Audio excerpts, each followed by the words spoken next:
Pisicuța și cățelul, prieteni buni din joc, se distrează împreună, nu se plictisesc deloc. Pisicuța se cațără pe ramuri și pe mese, cățelul răscolește iarba fără să-i pese.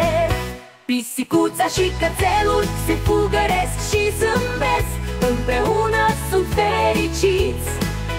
Niciodată nu se plictisesc, se joacă și se trag de coada. În fiecare zi, pisicuța și cățelul prieteni tot vor fi. Pisicuța aruncă mingea, în zbor se ridică, cățelul o urmărește, cu coada se mișcă. În curte se joacă cu veselie mare, pisicuța și cățelul și se distrează tare. Pisicuța și cățelul se fugăresc și zâmbesc, împreună